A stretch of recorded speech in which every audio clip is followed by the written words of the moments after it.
আমন্ত্রণ জানাচ্ছি প্রবাস কণ্ঠ রাতের বুলেটিনে, powered by my NJ trip. শুরুতেই জানাবো আজকের প্রধান শিরোনামগুলো। মালয়েশিয়ায় নির্মাণাধীন সাইট অভিযান, ৩৯ বাংলাদেশি আটক। মালয়েশিয়ার নাগরিকের কার্ড ব্যবহার করে কম মূল্যে পেট্রোল কিনে কারাগারে বাংলাদেশি। এবং ২ মাসের মধ্যে প্রবাসী কার্ড দেওয়ার ঘোষণা দিলেন প্রবাসী কল্যাণমন্ত্রী।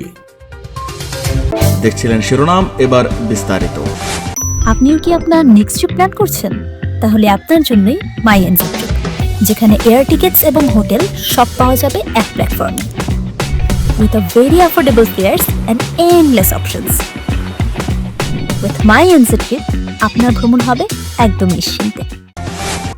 মালয়েশিয়ার কেদার রাজ্যের বন্দর দারুল আমানে একটি নির্মাণাধীন ভবনে বিশেষ অভিযান চালিয়ে ৩৯ জন বাংলাদেশি সহ ৪৪ জন বিদেশি শ্রমিককে আটক করেছে দেশটির ইমিগ্রেশন বিভাগ।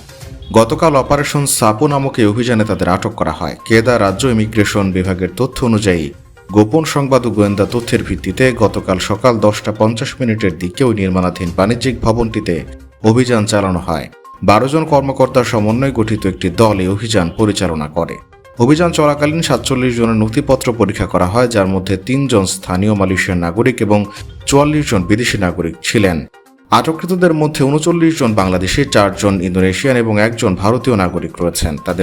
তাদের সবার বিরুদ্ধে ইমিগ্রেশন আইন ১৯৫৯ এবং ১৯৬৩ এবং অভিবাসন বিধিমালা ভঙ্গ করার অভিযোগ আনা হয়েছে। তাদের অপরাধের মধ্যে রয়েছে মেয়াদের অতিরিক্ত সময় মালয়েশিয়া অবস্থান করা, পাসের শর্ত লঙ্ঘন এবং বৈধ ভ্রমণ বা কাজের নথিপত্র না থাকা।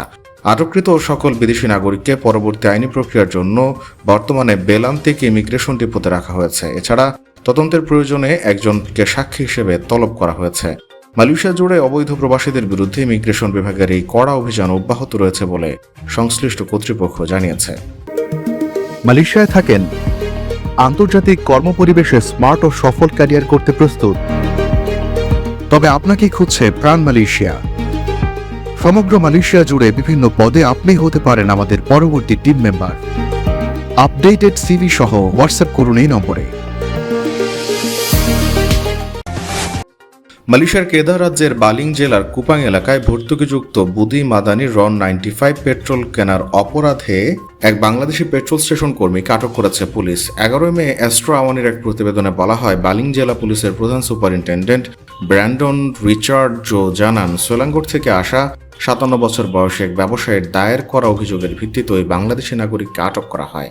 অভিযোগকারীর দাবি, তার নামে বরাদ্দকৃত বুদি মাদানি রন 95 ভর্তুকির পেট্রোল অন্য কেউ ব্যবহার করছে। তিনি জানান, গত ৮ এপ্রিল বিকেল প্রায় ৪টা ৪৮ শাহ আলমের সেতি আলমের একটি পেট্রোল স্টেশন অবস্থানকালে ওই ব্যবসায়ী বিষয়টি জানতে পারেন। পরে তিনি বুদি 95 অ্যাপ্লিকেশন মাধ্যমে যাচাই করে দেখেন তার জাতীয় পরিচয়পত্র নম্বর ব্যবহার করে বালিংয়ের কুপাং এলাকার পাদাং লেকুয়াসের একটি পেট্রোল স্টেশনে ভর্তুকিযুক্ত রন 95 পেট্রোল কেনা হয়েছে।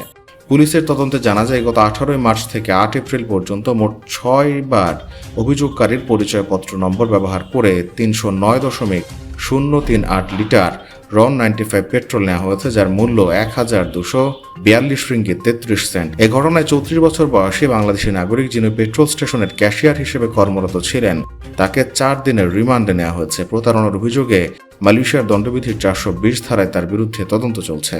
পুলিশ জানিয়েছে, এই ঘটনায় স্থানীয় এক মালয়েশিয়ার নাগরিকের সম্পৃক্ততা প্রমাণ মিলেছে এবং তাকেও খুঁজে বের করার চেষ্টা চলছে। বৈধ পথে রেমিটেন্স পাঠাতে উৎসাহ দিতে প্রবাসীদের জন্য প্রবাসী কার্ড চালুর উদ্যোগ নেওয়া হচ্ছে। দেশের আর্থিক উন্নয়নে তাদের অবদানের স্বীকৃতি হিসেবে এই কার্ডের মাধ্যমে বিশেষ সুযোগ সুবিধা থাকবে। এছাড়া প্রবাসীদের মরদেহ সরকারি খরচে দেশে আনার উদ্যোগও নেওয়া হবে বলে জানিয়েছেন প্রবাসী কল্যাণ ও বৈদেশিক কর্মসংস্থান মন্ত্রী আরিফুল হক চৌধুরী। জাতিসংঘের দ্বিতীয় ইন্টারন্যাশনাল মাইগ্রেশন রিভিউ ফোরামে অংশ নিতে যুক্তরাষ্ট্রের নিউ ইয়র্কে আছেন প্রবাসী কল্যাণ ও বৈদেশিক কর্মসংস্থান মন্ত্রী আরিফুল হক চৌধুরী। তিনি বলেন, প্রবাসীদের দেশে বিনিয়োগে আকৃষ্ট করতে বিশেষ পরিকল্পনা নেওয়া হচ্ছে। দেশের আর্থিক খাতকে শক্তিশালী করতে যারা বৈধ পথে রেমিটেন্স পাঠাচ্ছেন তাদের জন্য আগামী ২ মাসের মধ্যে প্রবাসী কার্ড চালু করা হতে পারে। এই কার্ডের মাধ্যমে বিভিন্ন সুবিধা পাওয়া যাবে। এর মধ্যে বিমানবন্দরে দ্রুত ইমিগ্রেশন, দেশে অবস্থানকালে নিরাপত্তা এবং সম্পদের সুরক্ষা অন্তর্ভুক্ত থাকবে।